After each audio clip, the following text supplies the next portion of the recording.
بسم اللہ الرحمن الرحیم۔ السلام علیکم ورحمۃ اللہ وبرکاتہ۔ ایک نئی بے حد خوبصورت پڑوسن محلے میں آئی۔ اس کے 3 چھوٹے اور معصوم بچے تھے، جبکہ اس کا شوہر اپنے رویے اور شکل سے ہی ایک شکی اور بد مزاج انسان لگتا تھا۔ جیسے ہی محلے کے مردوں نے اس حسین خاتون کو دیکھا، ان کی تمام ہمدردیاں اس کے ساتھ ہو گئیں۔ وہ سب دل ہی دل میں سوچنے لگے کہ کیسی قسمت ہے اس عورت کی جو ایسے شخص کے ساتھ زندگی گزار رہی ہے۔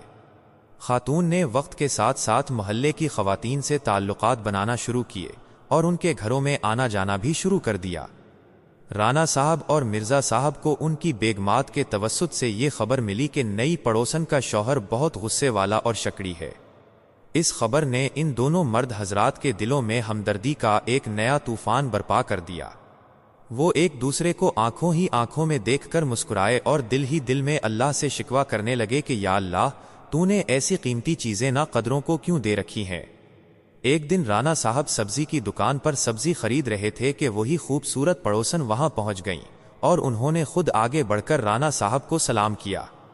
رانا صاحب کو اپنی قسمت پر ناز ہوا اور وہ اندر ہی اندر خوشی سے پھولے نہیں سما رہے۔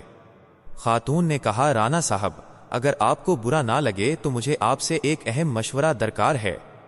رانا صاحب کی خوشی کی کوئی حد نہ تھی، اس لیے کہ عام عورتوں کی طرح بھائی صاحب یا چاچا جی کہنے کے بجائے اس خاتون نے انہیں رانا صاحب کہہ کر مخاطب کیا تھا۔ رانا صاحب نے اپنی خوشی کو چھپاتے ہوئے نہایت سنجیدگی سے جواب دیا، جی فرمائیے، میں آپ کی کیا مدد کر سکتا ہوں؟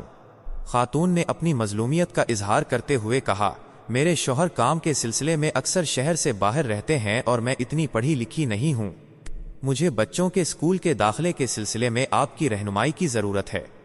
رانا صاحب ابھی کچھ کہنے ہی والے تھے کہ خاتون نے بات کو جاری رکھتے ہوئے کہا، یوں سڑک پر کھڑے ہو کر بات کرنا مناسب نہیں۔ اگر آپ کے پاس تھوڑا وقت ہو تو میرے گھر چل کر مجھے سمجھا دیں تاکہ میں کل ہی بچوں کا داخلہ کروا دوں۔ رانا صاحب چند منٹ کیا پوری زندگیاں گزارنے کو تیار تھے اور فوراً کہا، جی ضرور، ابھی چلتے ہیں۔ رانا صاحب خاتون کے ساتھ ان کے گھر میں داخل ہو گئے۔ وہ ابھی صوفے پر بیٹھے ہی تھے کہ باہر اسکوٹر کی آواز آئی۔ خاتون کا چہرہ زرد پڑ گیا اور وہ گھبرا کر بولی، یا اللہ، میرے شوہر آ گئے، اب تو وہ ہمیں قتل کر دیں گے، وہ ہماری کوئی بات نہیں سنیں گے۔ ایک کام کریں، یہ سامنے کپڑوں کا ڈھیر پڑا ہے، آپ فوراً یہ نیلا دوپٹہ اوڑھ کر گھونگھٹ نکال لیں اور کپڑے استری کرنا شروع کر دیں۔ میں شوہر کو کہہ دوں گی کہ استری والی ماسی کام کر رہی ہے۔ رانا صاحب نے فوراً گھونگھٹ نکالا اور کپڑے استری کرنے لگے۔ وہ 3 گھنٹے تک پسینے میں شرابور ہو کر استری کرتے رہے جب تک وہ شکی شوہر گھر میں موجود رہا۔ جیسے ہی شوہر گھر سے باہر گیا، رانا صاحب پسینے میں شرابور، تھکن سے چور اور نڈھال قدموں سے گھر سے باہر نکلے۔ جیسے ہی وہ باہر نکلے، سامنے سے مرزا صاحب آتے دکھائی دیے۔